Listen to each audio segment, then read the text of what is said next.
author, speaker, and recognized by the global gurus as the most influential thought leader in health and well-being. So I'm also a speaker, since I mentioned, and I always love speaking from the stage, and I always love, the energy and the feedback. But unfortunately, we don't really have that kind of relation here on the webinar, but nonetheless, I want to keep the energy high, become more engaging and interactive like we always do. And first off, I want to see who's on the call today. If you could just give me your name, where you're calling from. Are you a student? Are you a pharmacist? Are you a healthcare practitioner? Are you a toxicologist? We had some toxicologists on the last webinar, which is really interesting. So we have Donna here from Kuwait. Hi, Donna. Thank you for joining us. Iman Azam from Lebanon. Wow. Okay. Welcome. I think it says Fatma from UAE. All right. I live in Dubai. Abdul Man'am, I think, or Manan. Welcome. Wow, it's the chat is really going. Tanya, a student from Philippines. Hi, Tanya. Thank you. Islam from Egypt. All right, my posses are on here today. I'm from Egypt as well. I think it's Muhammad, right? Or Mulham. Sorry. Forgive me for pronunciation. That's like the worst thing. I'm not very good in pronouncing names. From Syria. Welcome anyway.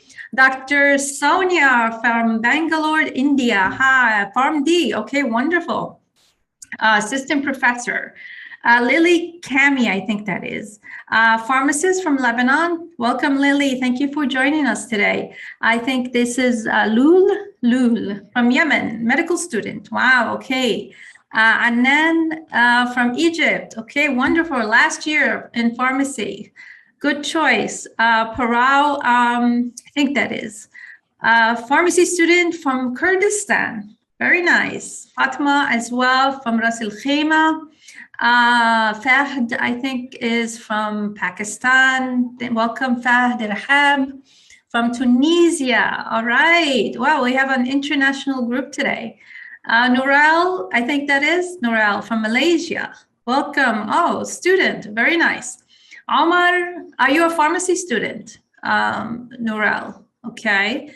Omar is a pharmacist from Saudi Arabia. All right. Mohammed is, I think it's Tosef, pharmacist from Bahrain.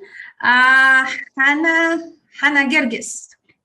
Okay, from Egypt. All right. Abdul Manan, so bad. From Oman, Medical Laboratory Technologist, Ministry of Health, Oman. Wonderful. Okay. Dr. Hanan, yes, Isra Okta from a community pharmacist from Egypt. All right, a lot of Egypt on here, Egyptians.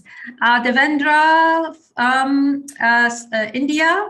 Muhammad Abdulaziz, okay, I like that, easy name, from Egypt. Tala Osman, pharmacist from Lebanon. Muhammad Abdulaziz, yes, thank you, welcome. Hassan, Sudanese, living in UAE, all right. Kausar, I think, Tunisian pharmacist. Hoda Hilmi, okay, from Egypt, all right. Nihad, Sudanese physician from Saudi Arabia. All right, Hoda Helmi is a pharmacist. Nourel, pharmacist student. Okay, thank you for sharing. Undergrad, I am Hamad from Egypt. And Dr. V is on with us today. Good evening to everyone. Good evening to you, Dr. V. Mohammed Radi, pharmacist from Egypt. Karima, sorry. So bad. Hi, how are you? Okay, welcome today. I am Hamad from Iraq. Ibtisam, I think that is Ibtisam from Algeria, PhD. Okay, Mustafa, student pharmacy, student from Egypt, and Aya saying hi everyone. Thank you so much. Let's keep up this amazing energy. Yeah, Karima, she's saying nice to see you again. Nice to see you, Karima. Thank you. Well, nice that you're on. I can't see you. So nice to have you on the call. All right, amazing. Yeah, that's amazing. Thank you so much for interacting. getting on the call, letting me know who's on here today. I really, really like this interaction. I actually love it. And this is part of the reason why I love speaking on stage and interacting with everyone. So nonetheless, let's keep up the energy. Have any questions, please let me know. If you can't hear me, if you can't see me, please let me know as well. I'll be touching in base on the chat to make sure that everybody can hear me and see me. So I have some more chat. Sulaiman Al-Awadi, he's saying hi, good evening. Ahmed Hussam, student last year in pharmacy, welcome. Dr. Naz, hi. And we left it off with Karima. All right. Hajar, how are you from Algeria? Oh, wow. I love it. I love it. Absolutely amazing. Everybody from around the world today coming in. All right. So we have a lot to cover. Let's get started. Hopefully technology will be on my side today. Everything is working. Everybody sees me, hears me. All right. So let's get started. As I mentioned, my name is Dr. Hanan Salim. Speaker, author, awards, and all that lovely stuff. Anyway, the roles of vitamins in human health and immunity, and this is quite an important topic. And it's very, I mean, as pharmacists, we're all about, you know, pharmacovigilance and side effects and, you know, diagnosis, prognosis, prescriptions.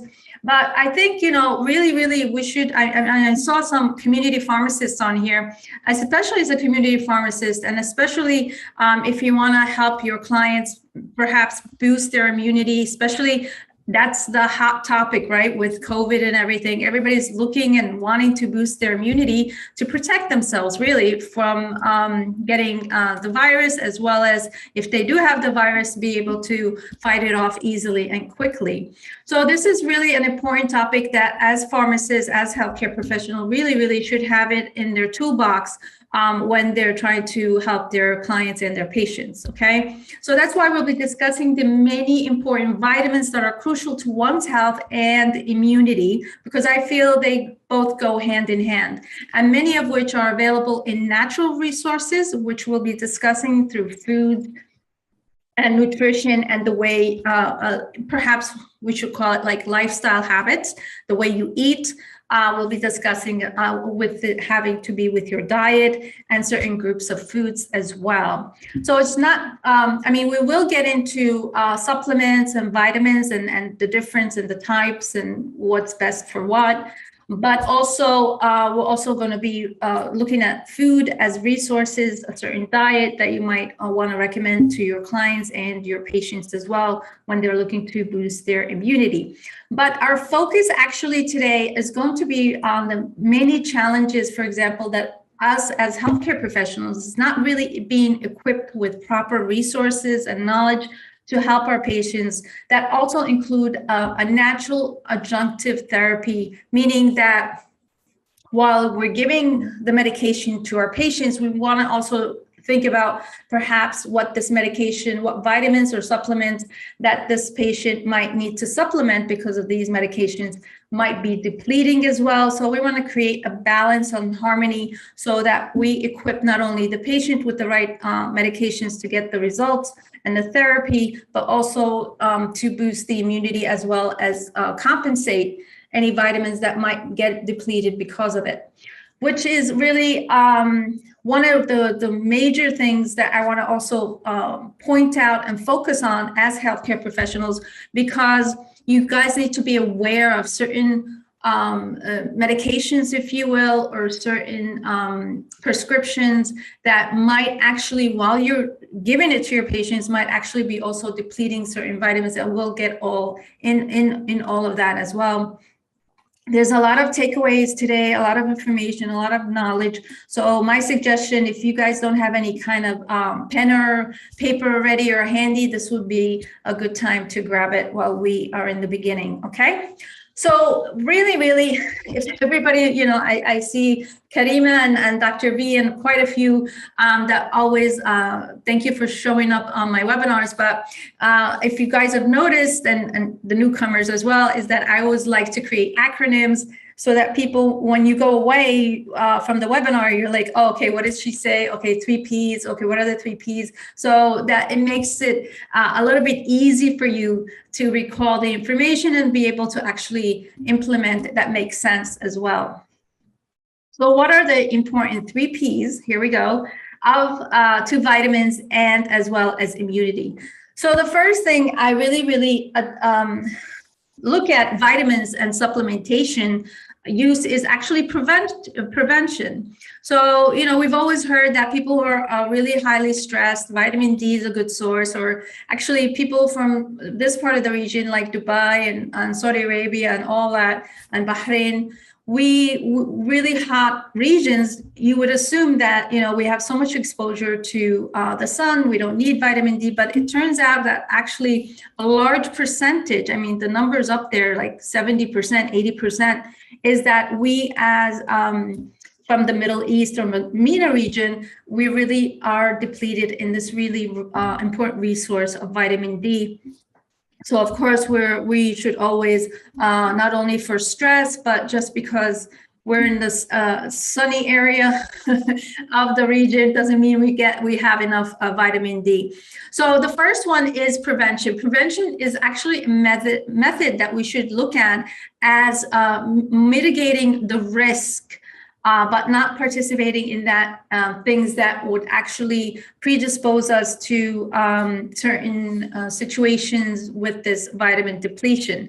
So as the saying goes, I grew up actually in the US, is that prevention is the best cure to any disease, right? For example, if one situation avoiding, for example, antibiotics and like we've always heard, well, actually we were doing with the COVID situation, rather be able to boost the immunity in a natural way rather than go towards antibiotics at the get-go, would actually be more beneficial, because as we know, the better the immunity for these viruses and the pandemic, the better the patient will come through with against this situation.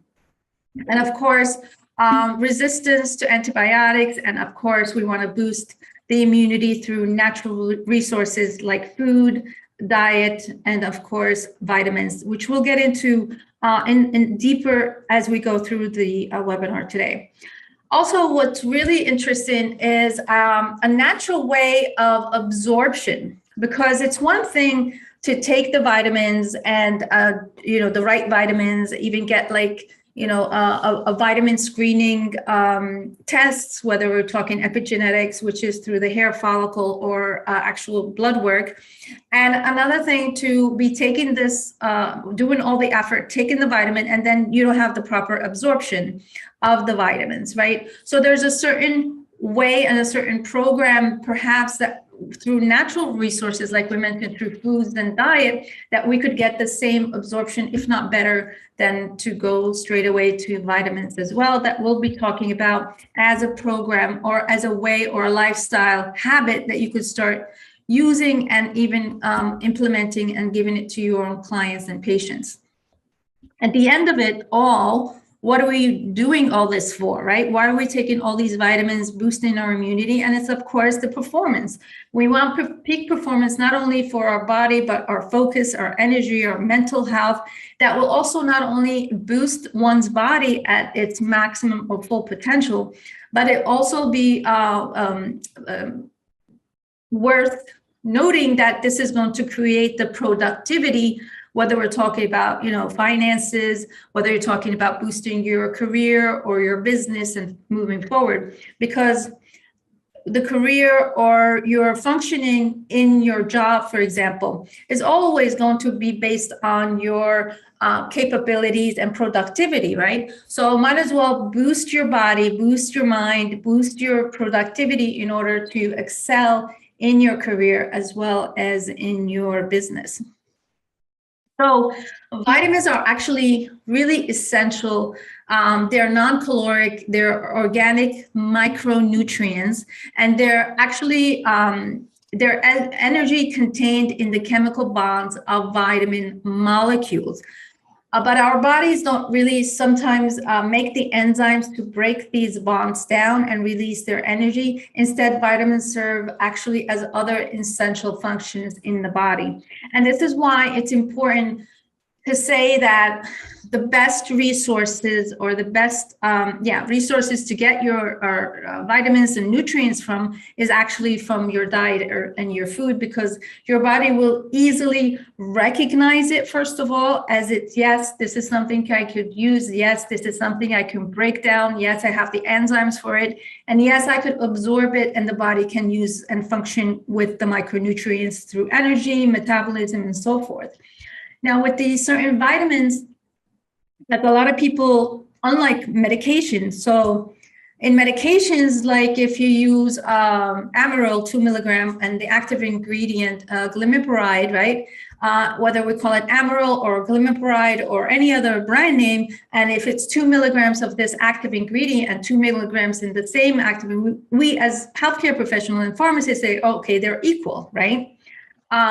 Now, with vitamins, unfortunately, just because you have the same milligrams as the same nutrients or active ingredients, but not all vitamins actually are created equal, especially when there are certain salts, there are certain additives, there are certain other inactive ingredients that actually might even decrease the absorption and the use of these vitamins that are made that don't actually are not recognized by our body. And of course, we don't have the full absorption, 70%, 60% of it, and the rest, of course, is excreted out of our body. So, like I mentioned, an ounce of prevention, I love this quote, is worth a pound of cure, right?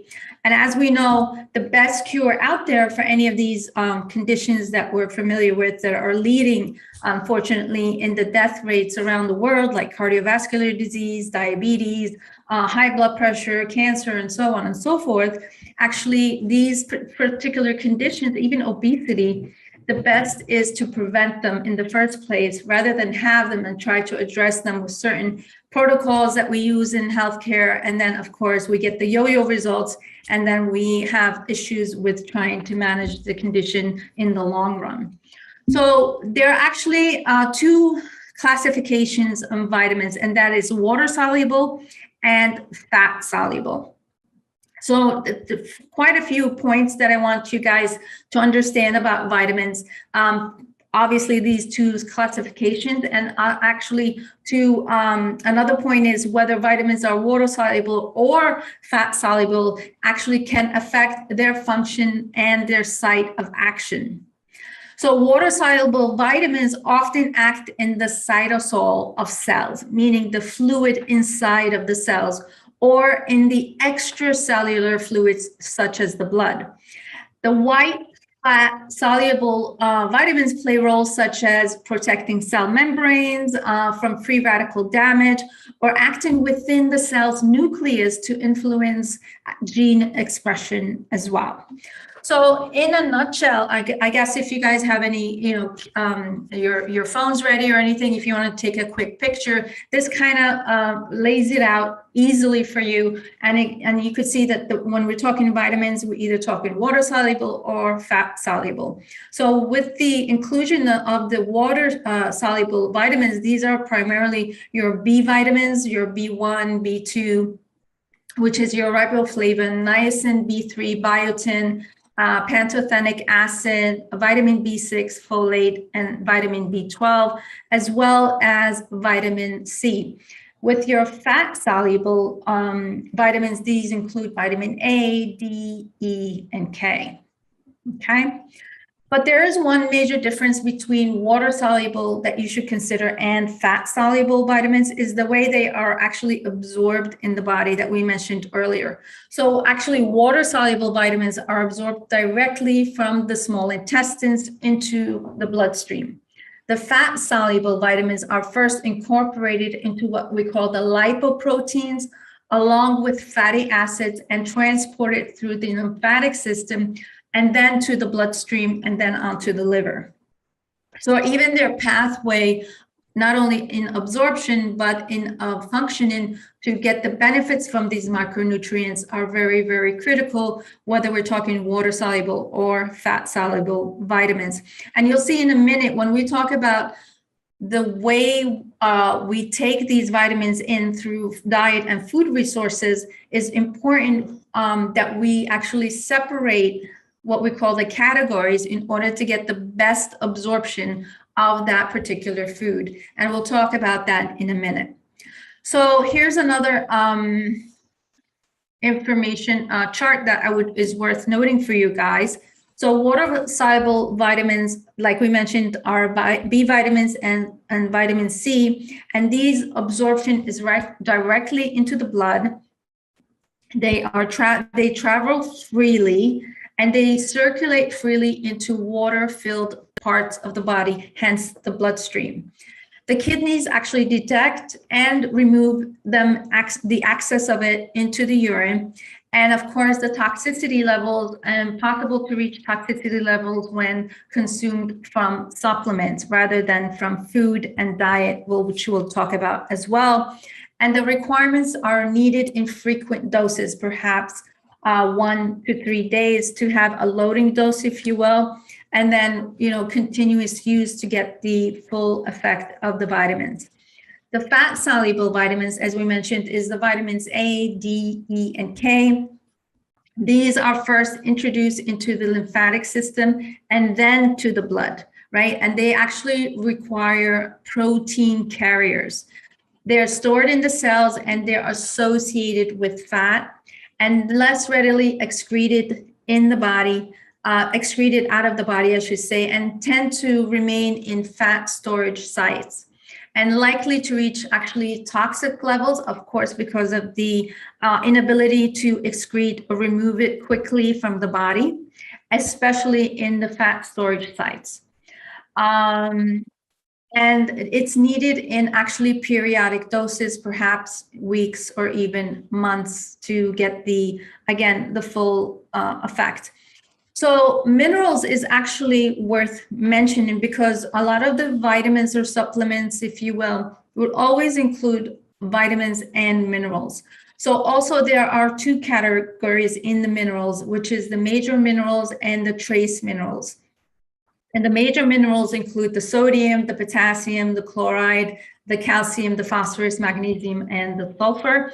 And the trace minerals include the iron, the copper, zinc, selenium, iodine, chromium, fluoride, manganese, and molybdenum. I can't pronounce that. Something today with me and pronunciations. Let me just check the chat. Everybody hear me, see me? Karima says, can you repeat the fat soluble ones? Sure. Yeah, I'll let me just move on. If you want me to repeat anything, I could always go back to it. Okay. Hi, it's Matt Nagy from Egypt and Hajar from Algeria. Also, Donna wants, can you give an example of the vitamins for fat soluble and water soluble? I think you asked that question, I think, before I mentioned the list. So I think I already took care of that, right? But it's right here. Yeah, so water soluble, like the B vitamins and vitamin C, I already mentioned, and the fat soluble vitamin A, D, E, and K, right? So, and the minerals. Okay, so minerals actually are water soluble and do not require enzymatic digestion, like we mentioned with the fat soluble vitamins. They are absorbed directly into the bloodstream, just like the other water soluble vitamins we spoke about. And although some minerals need the assistance of transport proteins for absorption and transport into the blood. So again, the classification of minerals is that minerals are generally absorbed, again, from animal-based foods. Plant-based foods often contain compounds that can bind to minerals and inhibit their absorption, like oxalates and phytates, if as saw variables. Let me see, there's someone. All right, I'll get into that, Sulaiman. I just saw your question there. Okay, just let me go through the presentation. I'm sure when we go through it, a lot of these questions will be answered for you, okay? Now, In most cases, if the dietary intake of a particular mineral is increased as well, also the absorption will increase. Why? Because like we said, minerals are water soluble, hence they are absorbed easily into the bloodstream. And again, the absorption will be increased. So some minerals influence the absorption of others, actually. For instance, when you have excess zinc in the diet, can impair iron and copper absorption as well. So conversely, certain vitamins enhance mineral absorption and actually hinder some other absorption. So you have to be careful with the combinations. Of course, you know, the pharmaceutical or the vitamin company will have done their diligence and made sure that they're compatible, but just something to worth noting and for you guys to have as food for thought consideration when you're looking at these vitamins and minerals mixtures together. So another thing is vitamin C actually boosts iron absorption, and vitamin D boosts calcium and magnesium absorption as well. So as in the case of vitamins, minerals also absorption can be impaired by certain GI disorders and other diseases, such as Crohn's disease, kidney disease, as well as the aging process.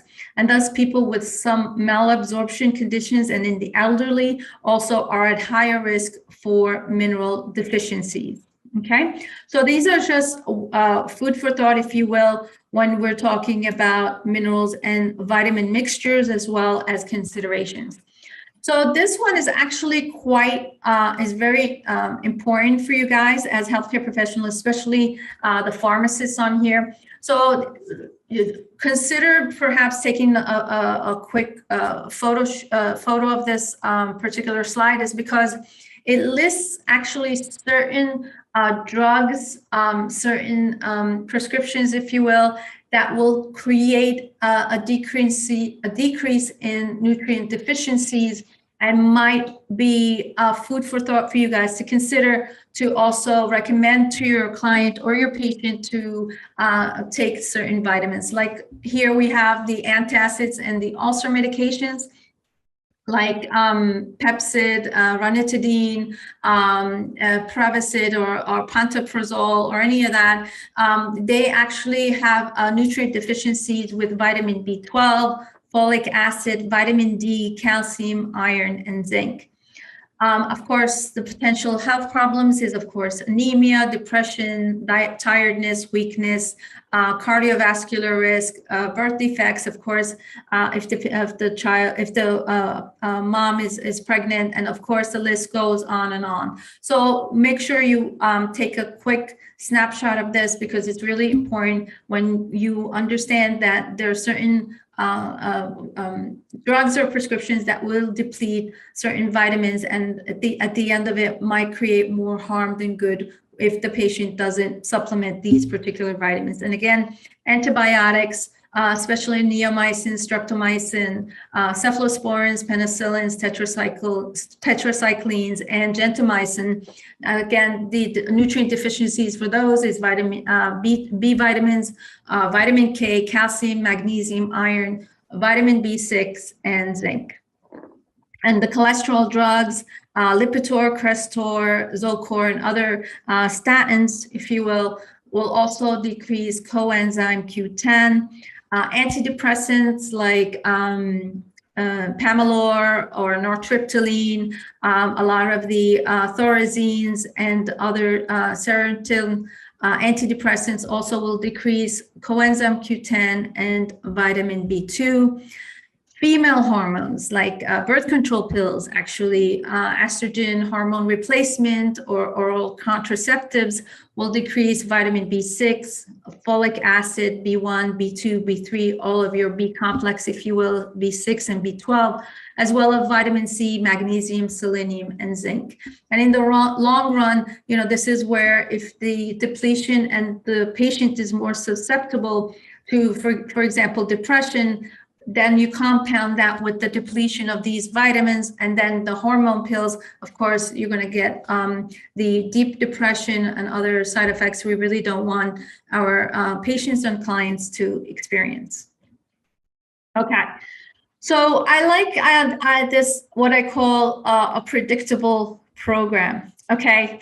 So this is what I call a lifestyle eating. Why do I call that? Because when you have the natural resources, obviously we've been mentioning that through food, through diet is the best way to get your micronutrients, and the absorption, of course, is going to be a lot better than through vitamins and supplements off the shelf. I mean, when you consider, for example, organic, when you consider, certain brands like Solgar, where they do their diligence to make sure that the absorption rate of these vitamins are up to par. That is actually, that I'm not talking about those, but I'm talking about, other perhaps generic vitamins, if you will. They might have the milligrams, they might have the name of the vitamins on the labels, but actually more time than not, the absorption rate will be very low. And actually the patient will be benefiting from a small percentage rather than the full milligram that's mentioned on the label. And of course, at the end, absorption is key when it comes to these vitamins and nutrients that we need in our body. So I kind of hinted it earlier in the beginning of the webinar when I mentioned that absorption is key. And then when you want to have the maximum absorption, you need to separate the categories. What do I mean by categories? Well, salads, veggies, protein, and carbohydrates. These are the categories I want to mention, because when you start with the foods and you eat the foods that are highly easily digestible, you will actually absorb the maximum nutrients from those foods unless you mix them. So our gut actually is built not to eat sandwiches. It's not to mix the carbs and the proteins in one sandwich, like going to McDonald's or Burger King. And the thing about that is that what this sandwich with the carbs as the bread, the salad, which is the, the lettuce, tomato, and the pickles, the sauce, and then you have the protein in the middle of the burger, and then you have your dairy or your cheese, and then at the bottom you have your final piece of bread to make that burger, if you will. When you eat that and it hits the gut, it's not, your gut is not made to be hit with all these different categories at once. So then your gut gets confused. It doesn't know what to absorb first, and it tries to take out, oh, salad. I recognize salad. I'll eat that. I'll absorb that first. And then the gut is like, oh, okay. I recognize the pickles and the tomatoes and the lettuce. I'll absorb that next. And then, oh, there's the burger, there's the protein, I'll then absorb that. And then, oh, there's the bread part or the cheese part, oh, I'll absorb that. So that's what your gut is literally doing or saying to itself, is like, oh my God, what do I do with all this at once? So our gut is not designed to be eating all these categories at once. And they're very smart. These fast food chains are very smart, and they know the psychology behind this, because when you mix these categories together and when you eat these foods together, it does two things. It triggers more hunger. And second of all, you don't get the full absorption of the foods, hence you want more. Right? So that's why in McDonald's, you upsize everything, right? Instead of having a small liter of, small Coke, you want to upsize that for, in the US, we have it for $1 more and you get the bigger one.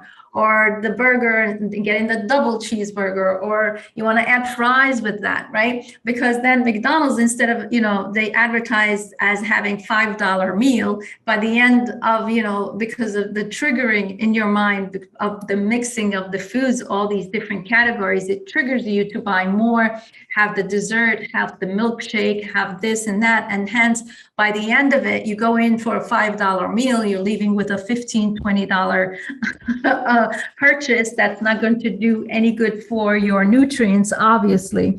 So it's very important, and it's key that you eat these separately, and you start with the easiest absorbed food first, meaning you start with the salad and then you go on to the veggies and then the protein and the carbs are last.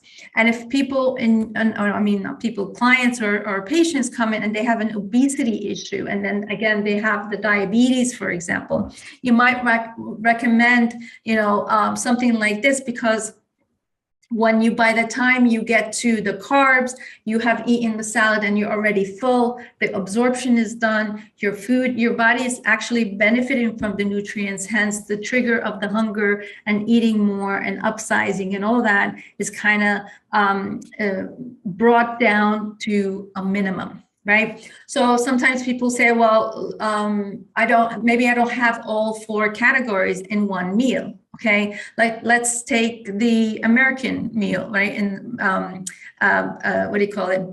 Eggs and bacon that they have. There's actually beef bacon as well. So in that case, you have the eggs and then you have the bacon. So you would have the egg first, and then the protein or the bacon second, and if there's a toast, you would have that last. But what do? Especially in Arabs, we have the veggies. We put it on top of the rice, or we have the pita bread with the ful وطعمية, sandwichet ful وطعمية, and it's very, very not healthy. And then of course at the end you're not full, and then you don't get the proper absorption. So actually, this has been posed as the best way to eat and be able to get the maximum absorption from the foods that we eat. Okay, so I have quite a few. Devandra is laughing. Dr. B is very interesting. Okay, ممكن من فضلك يا دكتورة توضحي بالعربي الجدول. Okay, that's very, what جدول? جدول Sulaiman.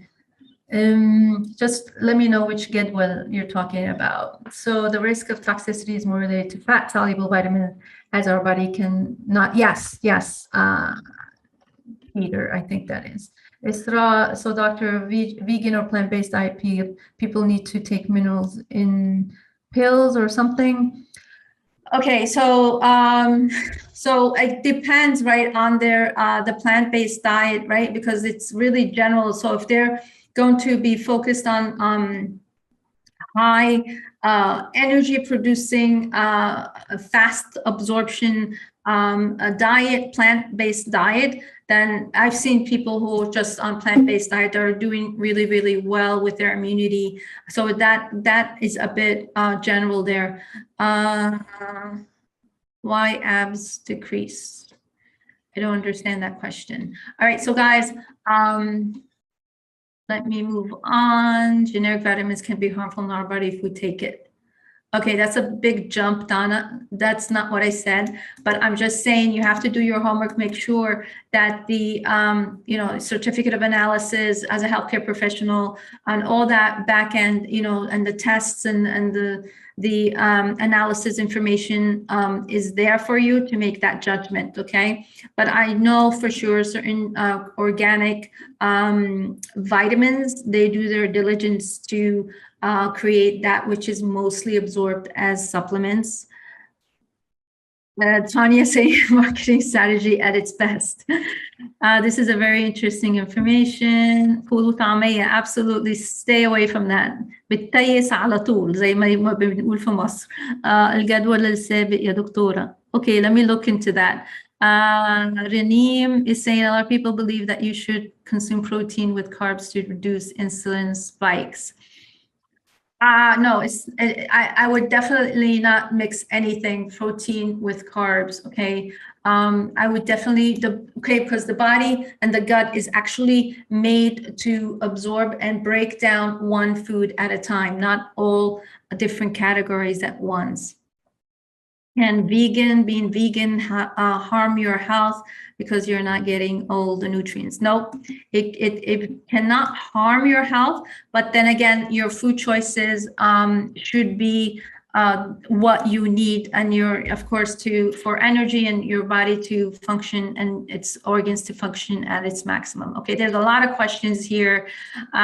Team members, thank you, Dr. V, for conducting this session. Thank you so much. All right, so the moral of the story is is that eat what you can easily absorb first, what your body can easily digest first before you move on to the next category. And hence salads, and then veggies, and then protein, and then carbs is your last option in the categories. Okay, so I get a lot of this question as well, so I might as well mention it because you're probably thinking it. So how long between should I, do I need to give a space between each category before I eat the next one? And I say no.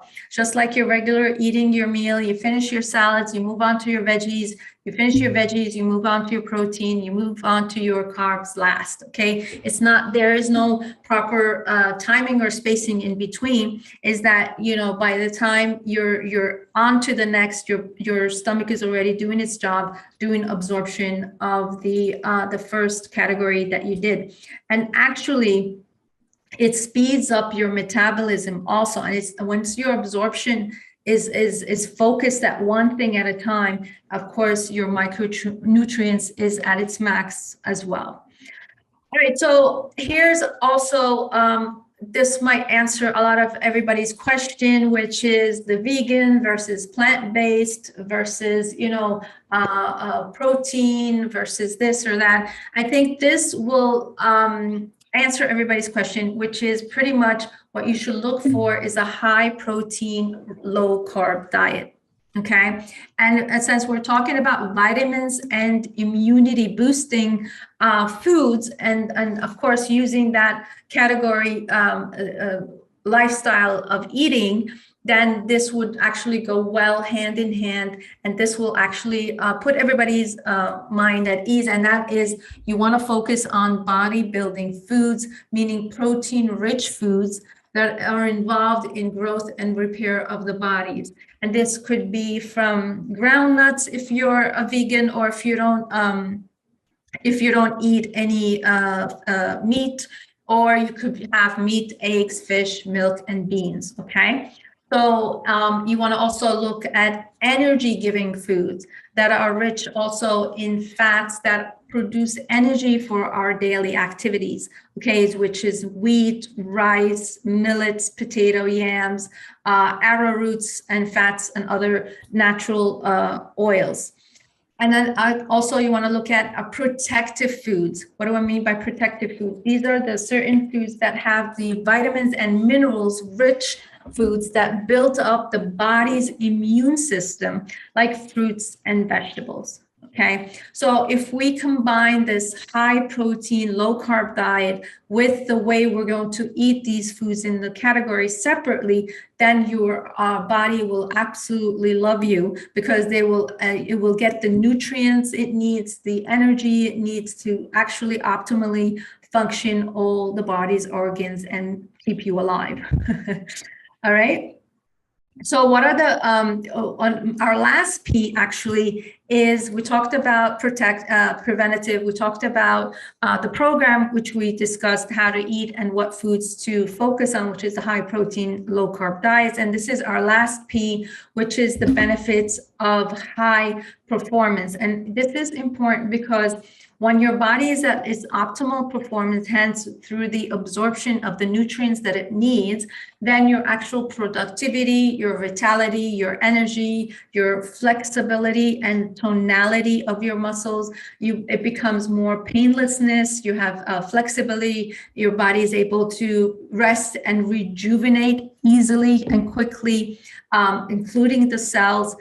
Your focus and mental clarity, peace and happiness will be there, disease prevention and reversal of any, or recovery, I should say, of any disease, and of course, fat loss and increased flow, meaning the blood flow and the absorption flow and the nutrient flow going through the body, so that, again, your body is actually functioning at its optimal.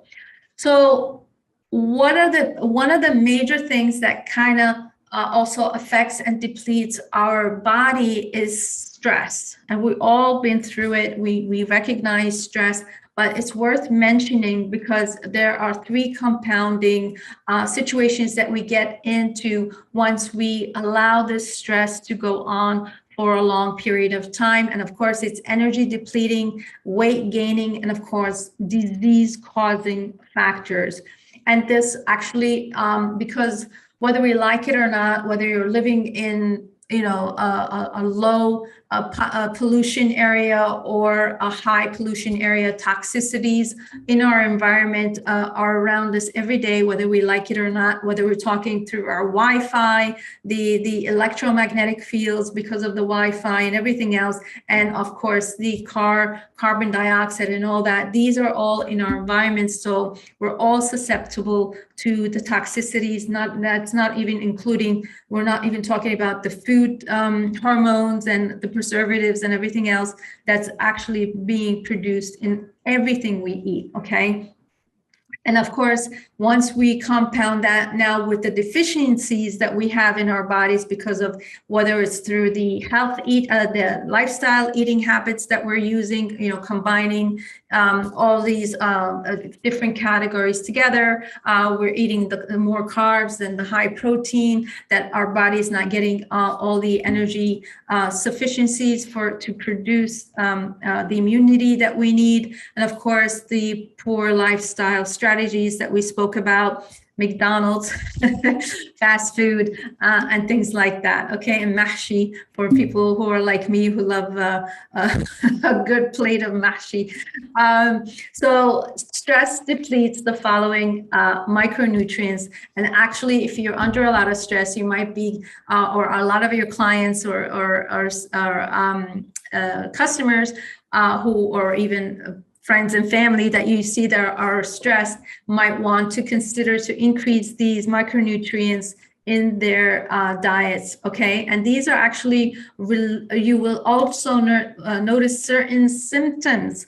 And these symptoms will actually let you understand that perhaps I should increase my vitamin C. If you're feeling muscle fatigue, joint pain, you get easily bruising, which actually I'm one of those. I don't even, sometimes I see bruising on my body. I'm like, I don't remember how I got this, where I got this, but this is one of the things that actually I'm taking as well, and trying to, through natural resources like orange juice and things like that, getting my vitamin C in. And of course, fatigue is also a big sign linked to this vitamin C depletion. If you have vitamin E depletion, this is usually linked to hormone imbalance, mood swings, of course, low immunity, and eyesight degradation. Depletion in calcium. This is also linked to anxiety and nervous irritability, muscle spasms, twitching. You might have bone loss issues, and if in the long run, like osteoporosis, cavities, depression, and hypertension. Stress also depletes magnesium, and and also the signs in this would be arrhythmias, dizziness, muscle twitching, hyper irritability, tiredness, depression, and hypertension. And of course, chromium it might be depleted, and this will be a sign in blood sugar issues, metabolic syndrome or issues, metabolism issues, fatigue, and of course, brain fog. Stress also depletes zinc. And if you have a depletion in zinc, you're going to have low energy, dermatitis, acne, decreased immunity, alopecia, digestive issues, white spots, these white spots that you get on the fingernails, and of course, infertility. Stress also can deplete something called glutathione, and it's not just for making your skin whiter. I know who's on here from the Philippines, right? You guys love glutathione, right? Which is linked, actually, if you have a low glutathione, glutathione is very, very good antioxidant and anti-aging supplement. And it's also, if you have a depletion in that, you're going to have high cholesterol, plaque formation, high blood pressure. Of course, like I said, it's anti-aging. So if you don't have enough of it, you're going to have rapid aging, immunosuppression, and of course, increased inflammation and pain.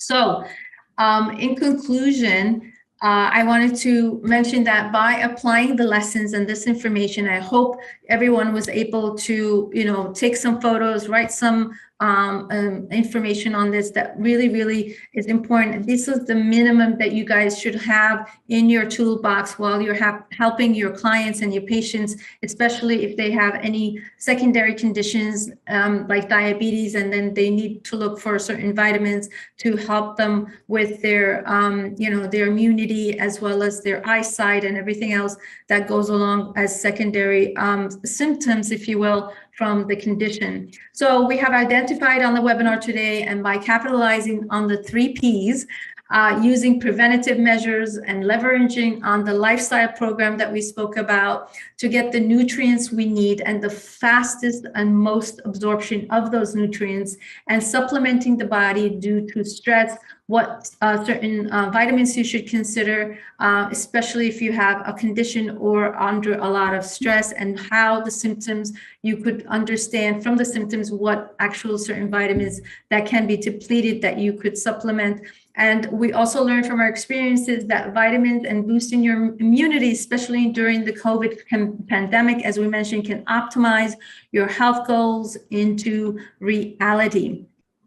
The very key here is that you need to have sufficient nutrients, and we're not talking just nutrients from vitamins or off the shelf and things like that. You could actually get the resources that the body easily recognizes and easily absorbs at its maximum to boost the immunity, overall well-being at all levels, to prevent and perhaps recover from disease.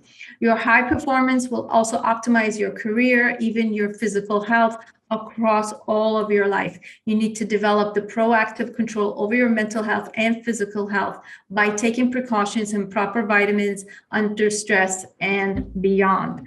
So thank you so much for everyone on here. I know there's a lot of questions here on the chat. Oh, there's one that they wanted me to go back to, I think. Let me know if this is the chart you're looking for. Who was it that was asking to review the chart in Arabic? It was. Let me see. Rowan says, I have multiple questions. Sure, Rowan, shoot away.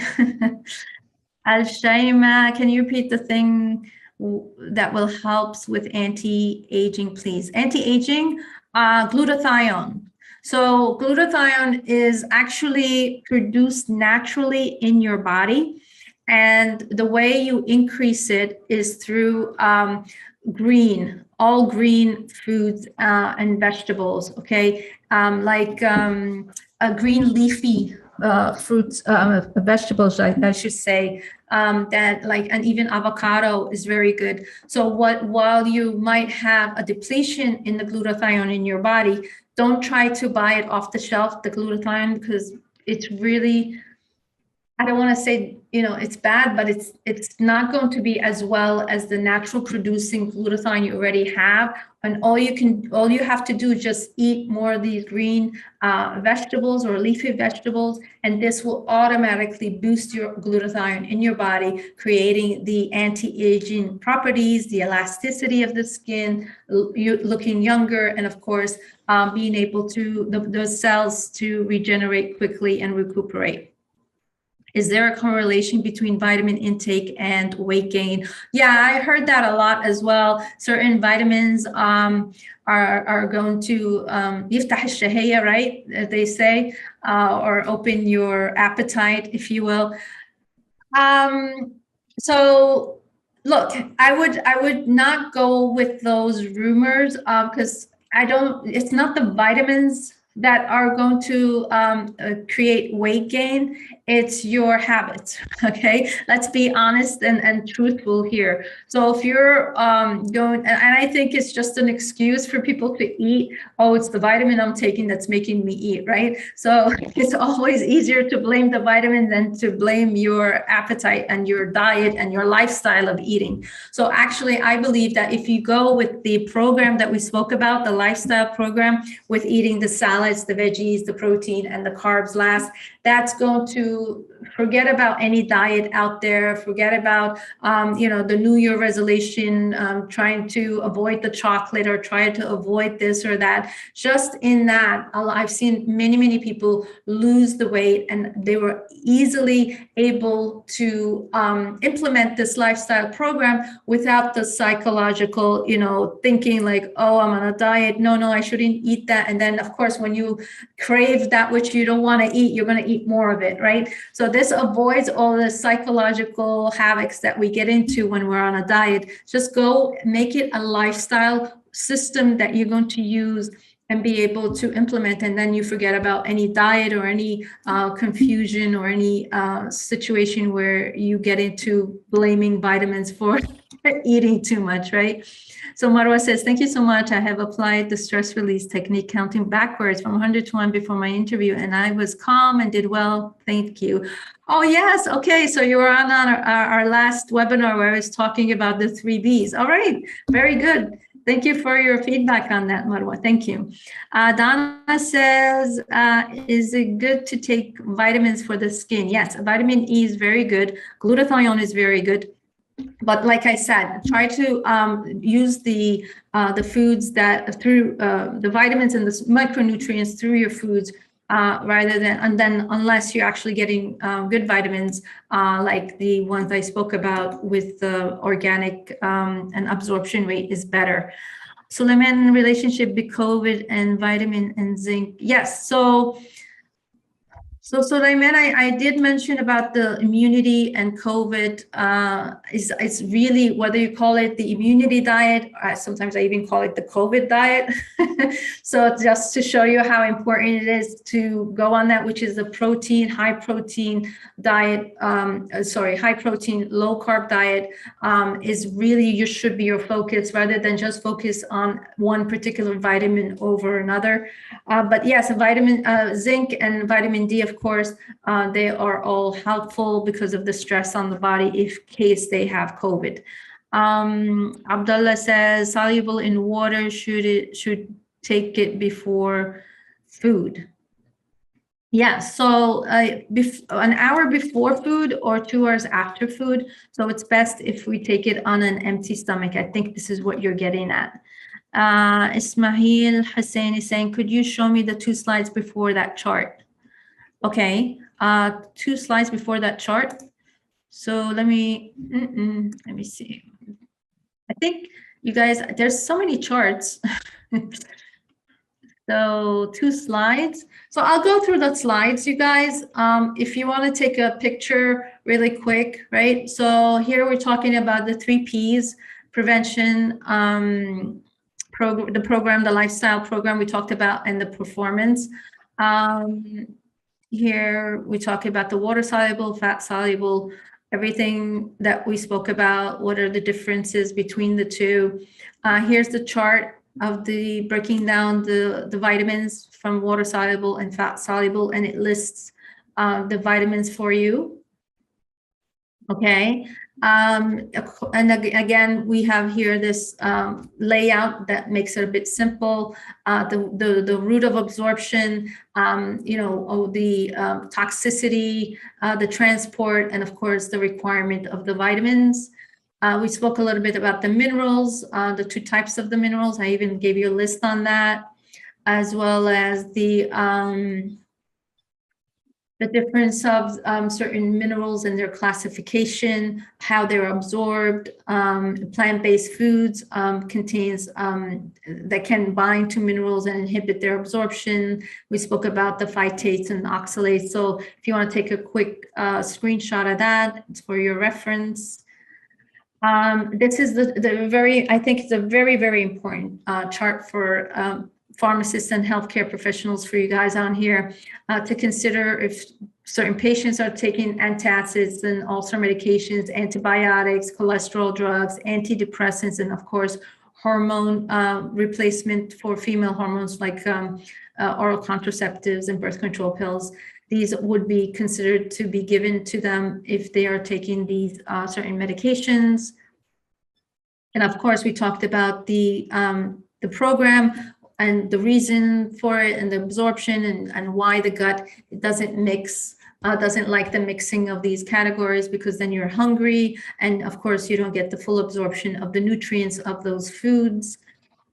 This is what we talked about, what I call, quote unquote, the COVID diet, or the immunity boosting diet, whatever you want to call it. And it's all pretty much, it's just a high protein, low carb diet. And you should all not really focus. I think there was a few questions about vegan and plant-based and all that. If you just, shut all that out and just focus on these groups of foods or categories, and then implement them into the different categories without mixing them, would be ideal, and get the sufficient nutrients that you need. And of course, the reason behind the last P that was worth mentioning is not just about boosting your immunity, protecting your body from the virus or disease or any of that, but also it has many, many benefits for your body. And then that includes anti-aging, we spoke about, energy, vitality, strength, mental focus, and of course, peace and happiness, which means that once your body and your mind, as its optimal vitamins boosting, then you will have less of the depression and all these mental health issues. And of course, toxicities, deficiencies, and you compound all that, it's going to give you a lot of energy depleting, weight gaining, disease causing factors. And here's the list I think you were interested, maybe perhaps you guys were looking for. If you want to take a snapshot of that as well. And it shows you the different, vitamin C and the symptoms, and what stress, especially stress, can deplete actually these vitamins. Let's see, there's more questions on here. Mustafa says, thanks, Doc, for your efforts. Welcome, Mustafa. Thank you. Vitamin B7, biotin is, yes, preventing hair loss. Abdullah saying vitamin B5, biotin is good for hair loss. Okay. So you guys have your own discussions on here. Yeah. So listen, glutathione, anything that's anti-aging, vitamin E also, a lot of the antioxidants as well are great for hair loss. Vitamin B7, yes. A person can gain weight without, so Rehab, right, is saying a person can gain weight without eating. Huh? Is it due to what exactly?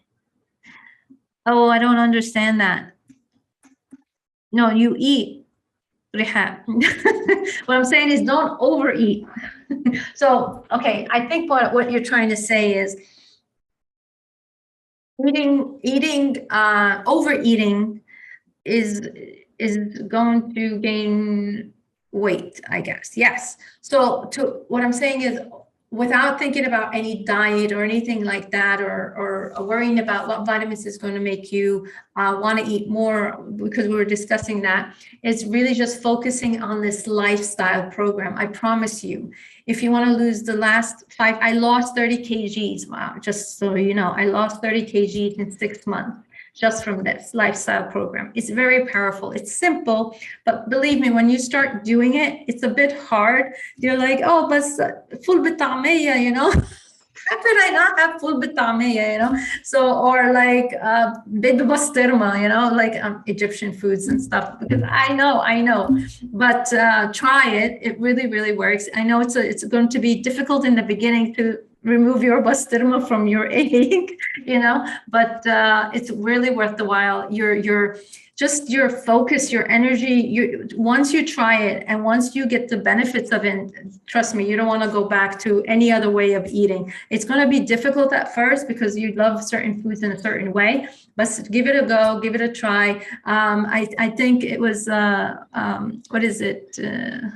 One of the ladies on here really tried Rehab. Was it Rehab that tried the 100 to 1 backwards? And it does, it sounds simple, right? But really these tricks or techniques really, really work, you guys. And they're not just me telling you it. There's a lot of behind the scenes testing and measuring and researching, science and evidence base that goes into it before I even come out to you guys and speak about it. So whatever I tell you, promise you that it does work, and it's quite simple, very easy to implement, and it does the trick. Mustafa says vitamin B1 and B2 can increase appetite. Okay. So a lot of people say B complex, right? Increases appetite. All right. So here's the thing. Is it the vitamins that are increasing your appetite, or is it the brand that's increasing the appetite, right? Because yes, B6 and I'm sorry, B1 and B2, and even the whole B complex, it does give you energy, it does increase your metabolism, and perhaps you might think it's actually increasing your appetite, but I think I would consider using a different brand before I make that assumption and jump to that conclusion, okay? And at the end of the day, what I've been saying all throughout the webinar is more about through resources, through diet and food, rather than any supplements that you can purchase over the counter. And one of the biggest one, again, is the vitamins B complex, as well as the glutathione, any antioxidant. You're really going to benefit if we do this lifestyle eating, focusing on high protein, low carb foods that we've been mentioning all along. All right, so I think I went a little bit over time. I really, really wanted to answer everyone's questions. Thank you so much for joining me today, keeping up the energy. What is the 100 backward? Okay. Okay, now that this is the last one. So on my last webinar, we were talking about mental health, how to avoid getting into this pathway of getting depressed or getting sad or any of that. Negative thinking is what we were really focusing on. And I gave my 3 B's. One of the B's was the brain training. Brain training is in the morning before you reach for your caffeine or do anything. You want to count from 100 to 1 backwards, 100, 99, 98, 97, 96, 95, 94, 93, like that, right? And what that does, it releases happy chemicals as well as relaxing chemicals, calming chemicals, and what these do is healing chemicals. So what this does is it really, really focuses you at the what is at hand, create the solution for the problem, and makes you more focused on what you're trying to deliver at that time. So I forget who it was, and they tried it, and they said that when they were going in for a meeting, she was really focused and she was able to do well on her interview. It is powerful. It's amazing. Do it every morning. It's going to be really giving you the focus and energy throughout the day, and just follow the tips we talked about, and then you're unstoppable moving forward. All right. Okay, Rahab, thanks a lot. You're welcome. Sulaiman, thank you so much for joining. Jessica, Isra, everybody, thank you so much for joining me today, and seeing you guys on the next webinar. Take care. Bye-bye.